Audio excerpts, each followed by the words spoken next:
It's going to be a great, great fight. So I'm excited about that, you know. Now, meanwhile, though, you are not involved in Lewis Tyson, which could be the largest grossing fight in history. How much does that gall you? Not at all. I think it's, you know, this is what makes America so great.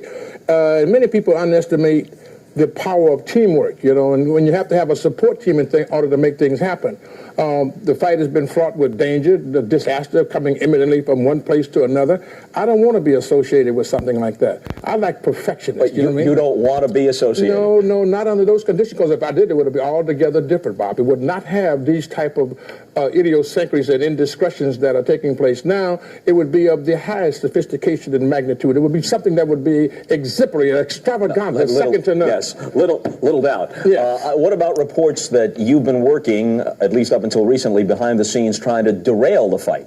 Well, you know what they do is really applauded to me. It's perverted.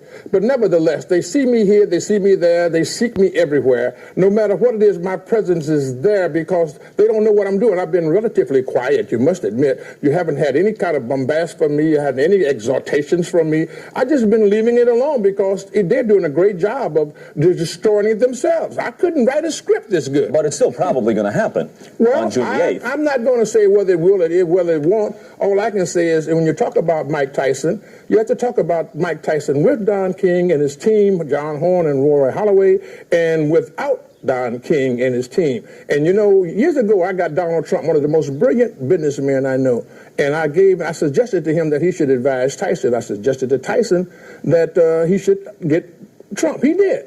He got Trump, and he kept him for a while, and then as soon as he got a bill, he fired him.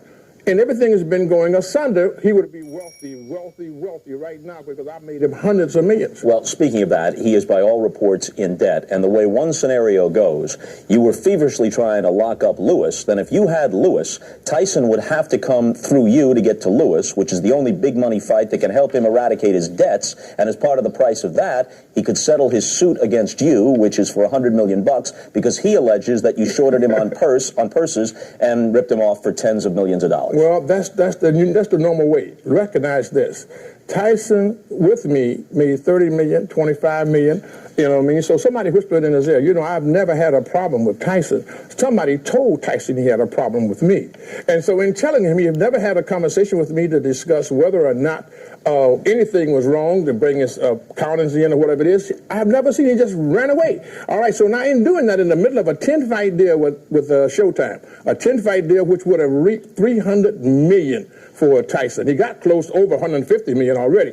All right, so it would have been $300 million for this kid. But what really hurts me is the tragedy of the betrayal of our community of economic empowerment. To be able to put a team together with a deal that is unheard of, unparalleled, and unprecedented in the history of the annals of sports. Just as when I tried to represent you. So, you know, I made this guy so much money, and with the kind of a deal that we had, you know, I couldn't believe what he was doing. So he leaves. Now, he says he's penniless. When he left, he didn't owe nobody any money.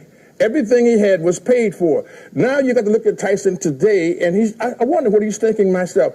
What did they do to me? Those people that are advising him, his support team, they left him and cast him asunder. It's really ridiculous. Now, you say you've never had any problem with him. There was a report, which I can't confirm, but a report that at one point he either hit you or kicked you or both. No, he didn't do that. But what he did do, he was acting like he is. He's an urchin from the ghetto. I'm an urchin from the ghetto. You know what I mean? So I just found ways to constrain and retain my acumen and be able to deal with things, and he just didn't develop that far. But we had him on the road to development. I had Dr. Alvin Poussant as his psychiatrist because I recognized the problem and I recognized the need to fulfill that problem because I love him. I cared about him. But he never assaulted you. You know, well, no, he didn't assault me. You know, when he was trying to assault, you know, it's just like a little person get all excited, you know what I mean, and trying to, be naughty. He's a naughty boy. He's suing you. I'm sure you'd rather be kicked. I'm suing him too. You're counter-suing. Yes, counter-sue. I'm sure you'd take a kick in the shins rather than a kick in the butt to the tune of $100 million. My suit is bigger than his. You know, Mike, give me my marbles. I'm going home.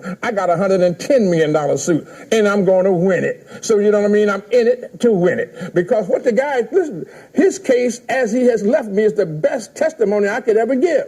If I was supposed to be allegedly pilfering, now I'm the pilferer. And all these guys come in with their great acumen, they're holier than thou, pious and benign. Tyson, he's ripping you off. We gonna get you more money. Now, the simple thing would be that he should get what I got plus what I was pilfering, and so he should have a much bigger pie.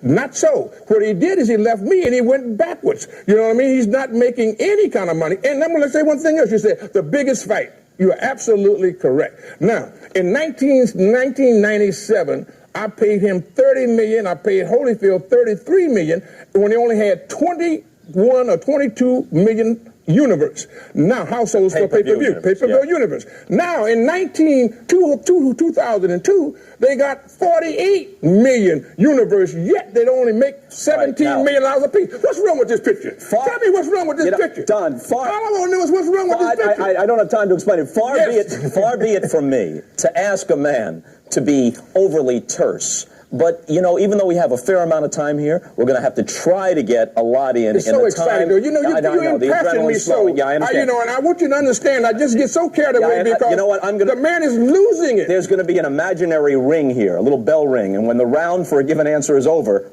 bing, we move on. Okay. We will try to do that. What chance do you give Tyson on June 8th against Lewis? Tyson is an aggressive fighter, but I think the chance for Tyson is what he has lost already, is that when he goes home, he's going home with an empty purse. There's nothing going to be there. When they get through getting the bills that he's got and all of the different discussions he's caused, he will go home busted. But with me, he had his money secure. He had a team that loved him. We worked with him. We tried to take care of him. So, I mean,